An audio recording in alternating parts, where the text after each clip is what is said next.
dia 29 de outubro é comemorado o Dia Nacional do Livro. A data foi escolhida pois no dia 29 de outubro de 1810 foi fundada a Biblioteca Nacional do Livro pela Coroa Portuguesa. Os livros são um conjunto de folhas impressas onde o escritor coloca suas ideias, a fim de deixá-las registradas ou para que outras pessoas possam tomar conhecimento das mesmas. Eles podem variar no gênero dos textos apresentados, sendo documentário, romance, suspense, ficção, autoajuda, bíblico, religioso, poema e poesia, disciplinas escolares, profissões e uma infinidade de áreas. O primeiro livro publicado no Brasil foi Marília de Dirceu, escrito por Tomás Antônio Gonzaga. Na época, o imperador do país fazia uma leitura prévia dos mesmos, a fim de liberar ou não o seu conteúdo, funcionando como uma censura. Em 1925, Monteiro Lobato, escritor e editor, autor do Jeca Tatu e do Sítio do Pica-Pau Amarelo, fundou a Companhia Editorial Nacional, trazendo grandes possibilidades de crescimento editorial para o Brasil. E é a partir dos livros que nossas ideias, criatividades, informações, vocabulário e opiniões se desenvolvem. Olha, eu vou falar pelos meus alunos. Eu trabalho com turmas de 8º anos e a maioria dos alunos, eles gostam de ler. E, como já dizia Monteiro Lobato, um país se faz com homens e livros. Então, cabe a nós, professores, principalmente de língua portuguesa, incentivar a leitura. O aluno que lê, ele tem um vocabulário mais amplo, a visão de mundo dele, né, é diferente, ele viaja, a criatividade dele, né, ele interpreta melhor. Então, o aluno que lê, ele sai na frente. Os estudantes brasileiros leem 7,2 livros por ano, mas 5,5 deles são didáticos ou indicados pela escola. Apenas 1,7 é lido por vontade e escolha própria. Esses são alguns dos resultados da última pesquisa Retratos da Leitura, do Instituto ProLivro, divulgada em 2012. Na região norte do Brasil, praticamente só se lê o que se pede na escola.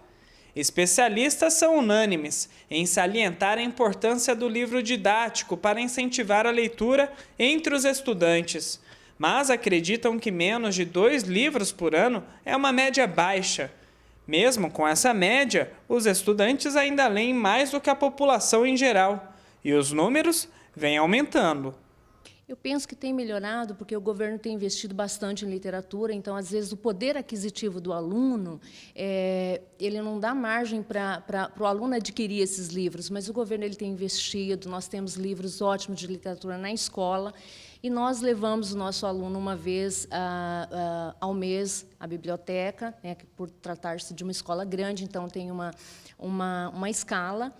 E eu trabalho com um projeto, eu faço um kit de livros e levo para a sala de aula, e todos os dias da semana eu leio com eles durante uma aula, e eles amam, e eles ficam encantados, porque muitas vezes o aluno que é leitor, ele pega o livro na biblioteca, vai para casa e lê, mas aquele que não é, às vezes ele leva e deixa o livro lá.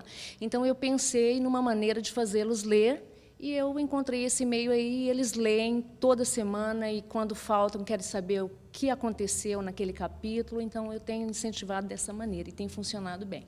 Mas a leitura não deve ser somente em sala de aula, deve partir de casa. O hábito de ler deve ser estimulado na infância, para que o indivíduo aprenda desde pequeno que ler é algo importante e prazeroso. Assim, ele será um adulto culto, dinâmico e perspicaz.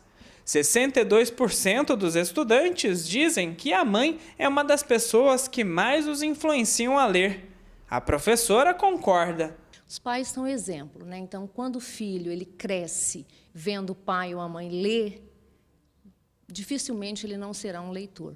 Então, assim, os pais eles têm que incentivar mesmo a leitura, desde pequeno, comprar livros de literatura para que esse aluno, esse filho, esse aluno, ele cresça em contato com os livros. Qual que é aí a importância de uma leitura para o futuro do aluno, né? Para quando ele se ingressar, talvez, numa faculdade, ou até mesmo, né, no período de graduação ou pós-graduação, né? Qual que é a importância dessa leitura e desse histórico de leitura que esse aluno teve? A leitura, eu acho que é a base de tudo, do conhecimento. Então, assim, quem não gosta de ler, ele vai chegar numa faculdade, numa universidade que precisa de leitura e uma leitura mais crítica, e ele vai ter muita dificuldade.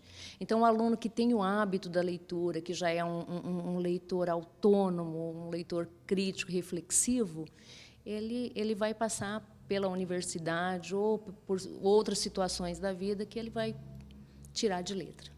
A leitura é algo crucial para a aprendizagem do ser humano, pois é através dela que podemos enriquecer nosso vocabulário, obter conhecimento, dinamizar o raciocínio e a interpretação. Muitas pessoas dizem não ter paciência para ler um livro. No entanto, isso acontece por falta de hábito, pois se a leitura fosse um hábito, as pessoas saberiam apreciar uma boa obra literária.